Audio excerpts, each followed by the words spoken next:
We're gonna watch how a Minecraft scammer stole $16.5 million.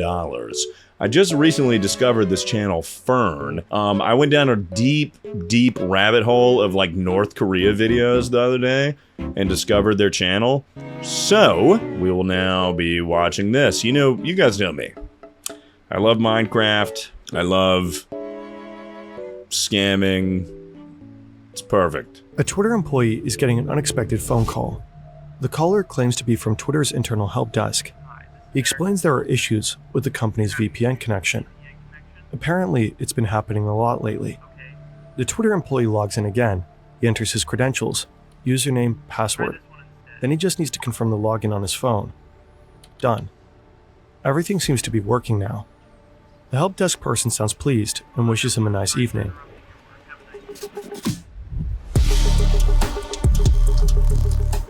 Graham hangs up.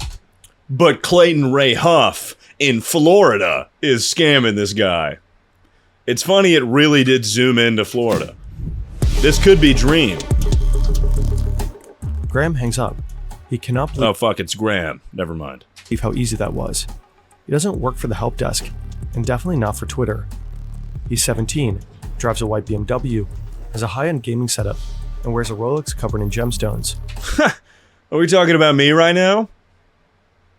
This is the wild story of the biggest hack in Twitter's history. Nastops. For those of you that don't know, my Minecraft account was hacked by a guy named Nastops, and he changed my Minecraft username to Nastops. It might be the same guy, honestly. It's 2016. A 13-year-old kid is sitting in his bedroom in Tampa, Florida, playing Minecraft. Awesome. His name is Graham Ivan Clark. He's playing Minecraft in hardcore mode. One death and it's game over. Yep, that's how the game mode works. On YouTube, Graham goes by the name Open. In his videos, he talks about being 11K. Hilarious. homeschooled and how he doesn't have many friends. His parents split up when he was 7. He's raised by his mom along with his sister. Minecraft is his escape, a way to get away from real life. It doesn't take long for Graham to start bending the rules. This video is about a scammer, a liar, and just someone that is pretty scummy. You guys probably know him already. It's Open. Graham, aka Open, makes money selling rare Minecraft skins and flashy usernames. The catch, he never actually delivers them. According to him, by 2017, he's pulling $5,000 a month. He's only 14. But scamming a few Minecraft noobs isn't enough for him. He wants more. What the fuck do you do with $5,000 a month at 14 years old? Literally, what do you spend that on? Like, how do you even spend that amount of money? For $1,500, you could buy the late XXXTentacion's old Minecraft account. What's the name of his website? OG users? Fuck, my phone is dead. Fuck. I would immediately fall for a scam. I'm like, what? I can make my Minecraft username what? Graham signs up under the name Graham $, and gets banned just 4 days later. Damn. Again, he took money, but never delivered. Damn. But in his few days on the forum, something else grabbed his attention. A LSD? new kind of scam. SIM swapping. Oh, fuck. An AT&T store in the center of Boston. Tech investor Greg Bennett has a problem. He's lost his phone. Luckily, the store rep can help. In cases like this, mobile carriers can transfer your number from the lost SIM card to a new one. All Greg has to do is show some ID. TK! Thank you for the tier 1 sub. And the process gets started. It takes a little while though, so the man leaves the store while it's being handled. The only thing is that man wasn't Greg Bennett, not even close. It was... Fuck, what's his name? Graham. It was Graham! And so it looks like somebody walked into a store and said they were me to an employee who was a collaborator, then swap out give them a phone with a new SIM card, and then wiped out my SIM card in that process. This is the real Greg Bennett. He shared his story on the Cybercrime Magazine podcast. A very popular podcast, no doubt. On SoundCloud. And his case is by far not the only one. And his story was heard by millions. 164 Bitcoin gets stolen from Bennett's wallet. Back then, they were worth around $856,000. Today, it would be well over $10 million. Authorities were able to recover 100 of the stolen Bitcoin, but 64 are still missing to this day. Maybe there were multiple people involved. Holy fuck. 64 Bitcoin is so much money. I remember, like, when I was in college, I invested in Bitcoin, and at that time, it would just go down slowly. And, like, I literally put almost all the money I had into Bitcoin, and every day I would check the Bitcoin, and it would just go down and down and down, and I was just like it got to a point where it was, like, funny. I was like, I'm fucking poor as fuck. All right, let's go. You know, like I was like getting to the point where I'd fucking jack off to the amount of money that I was losing. I lost everything. I remember I had to DoorDash. To like pay for a suit because I lost all my money in Bitcoin when I was in college. But in the end, only one suspect was ever identified. It was a 17-year-old. We call that FinDom, financial domination. With an accomplice who was very good on a computer, and they were actually very good, very efficient. I got to give them some credit for how good they were. Because the suspect was still a minor at the time, he wasn't arrested. But there is evidence pointing to the teenage hacker behind the attack. During the scam, Bennett received an extortion message. It was signed with Scrim, reportedly one of the online aliases used by Graham Evan Clark. Why the fuck would you... why would you sign a ransom message? Afterwards, he suddenly started living large. He moved into his own apartment, bought a BMW and a Rolex. And before turning 18, Graham wants to pull off his biggest stunt yet. Among his targets is none other than the man who would one day become the richest person on the planet. Everything Graham needs for the hack, he taught himself, learning by doing.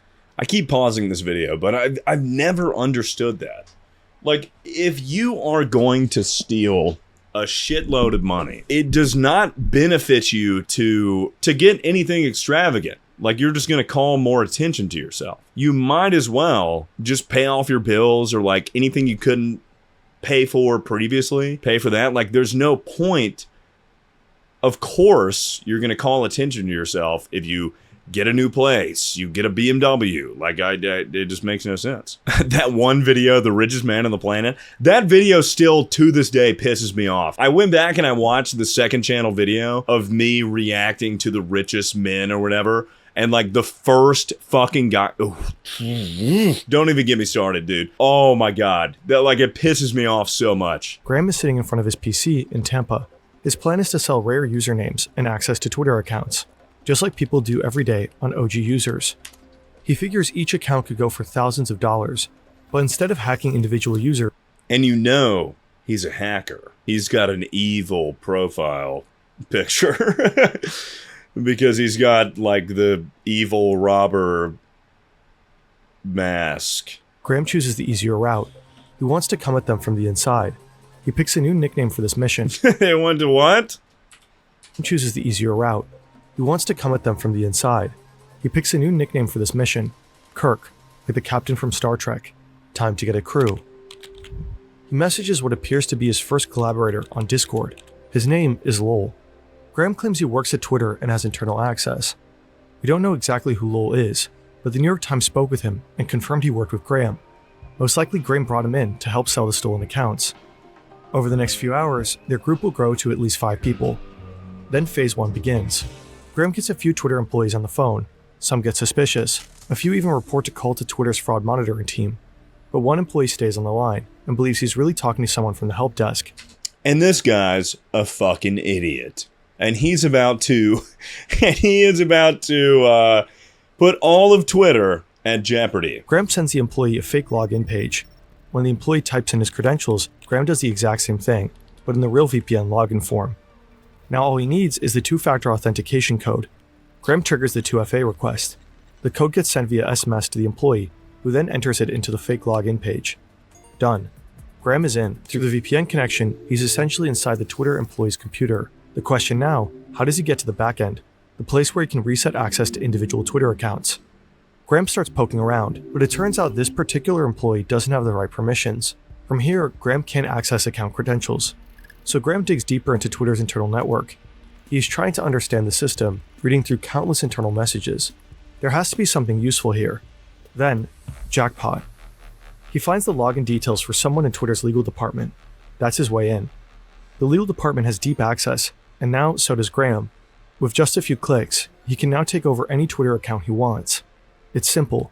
Change the registered email to his own, or to the buyer's. Set a new password. Done. Now Graham needs buyers. Phase 2 begins. Today, Che-Wan joins the crew. Che-Wan is 19 years old and lives on the south coast of England. His real name is Mason Shepard. Not I mean, it's so funny to talk about these guys as like, which I guess they are, like prolific hackers or whatever. But then it's like, he's the fucking greatest criminal 19 years we've old, ever lives on the seen. south coast of England. His real name is Mason Shepard. And he's a goddamn child. Like, he's the greatest criminal we've ever seen in the history of cybersecurity. This guy right here. On Wednesday morning, Che-Wan posts this on OG Users. From $2,500 to $3,000, you can buy any Twitter account. Che-Wan even name drops some past customers, Whoa. supposedly people who've already bought from him successfully. Payment is Bitcoin only, and no small talk. Buyers are told not to start the chat with "Hey," just drop the handle they want and make an offer. Serious offers are discussed with Graham over Discord. 1359, Che-Wan. 5K for @XX, 3K at dark. Let me know. Guy wants them. Also, is @vampire doable? 5K for all three. Later that day, Okay, so he is inside of, like, the Twitter sphere, or whatever the fuck. So he's got insider information. So whoever has these ads, he can just disable their account and give it to someone else. Or at the very least, not disable their account. I guess. Not disable their account, but he can just give the credentials to people on this website from being on the inside, which is fucking bananas. potential buyer seems to become part of the crew. Joe. His real name is Joseph O'Connor. He's British too, and 21 at the time. He knows his way around SIM swapping, and is rumored to have been involved in an earlier hack of Twitter CEO Jack Dorsey. His exact role isn't clear, but Joe does post a tweet that shows that he's on the inside. It's Twitter's admin tools. Twitter takes it down shortly after it's posted. Behind the scenes, the platform has already started investigating. Since early that morning, they've been looking into strange calls from people claiming to be help desk staff. By now, suspicious login attempts are piling up. It's becoming clear this wasn't just a prank call.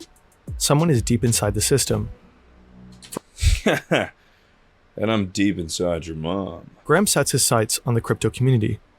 By mid-2020, the economy is in freefall because of the COVID pandemic.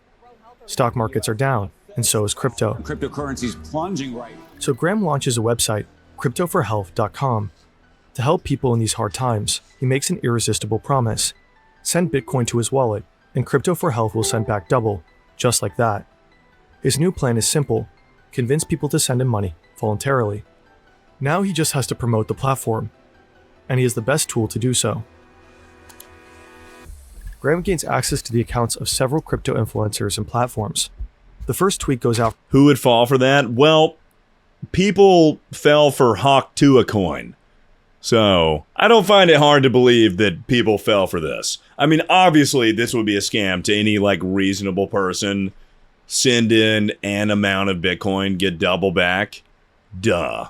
But many people invested into Hawk2a coin.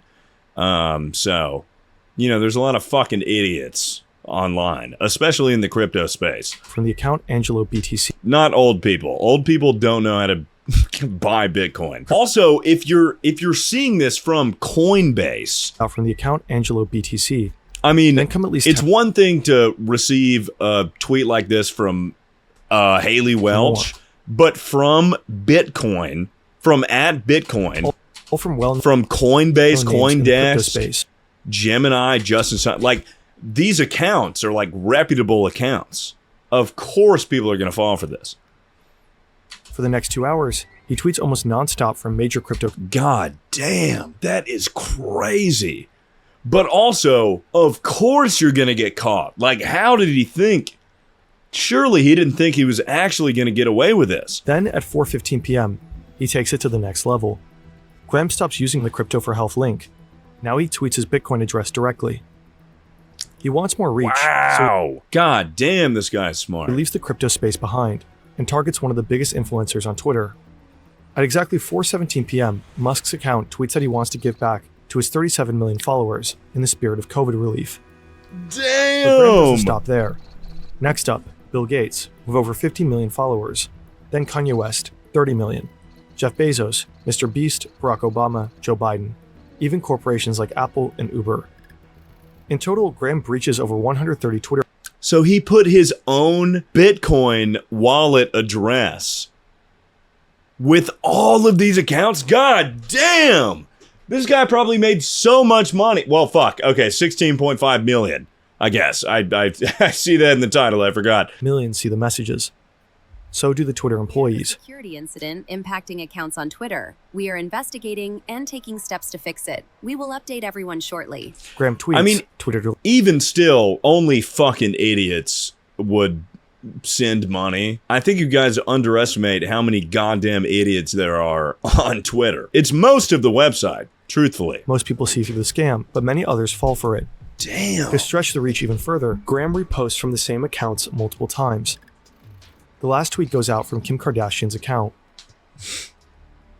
Meanwhile, the others in his crew are still selling usernames for a few $1,000s each. I put 1K minimum. Let's say that's for non-OG.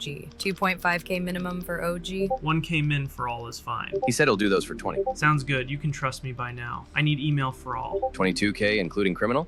Okay. Send me full list of emails and the 22K to my addy. But these will be the last sales they make. Twitter is finally about to shut the whole thing down. Things are spiraling out of control, so Twitter pulls the plug.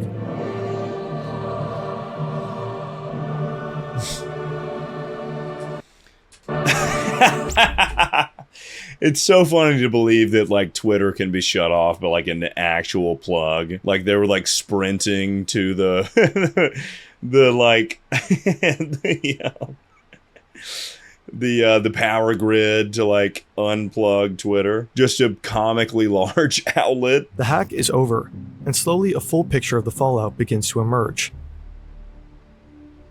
In the scramble, Twitter didn't just silence celebrities. They also locked out news outlets and even the National Weather Service, which missed posting a tornado warning. By late that night, many accounts started working again, but some will stay offline for longer. Elon won't post for 3 days, highly unusual.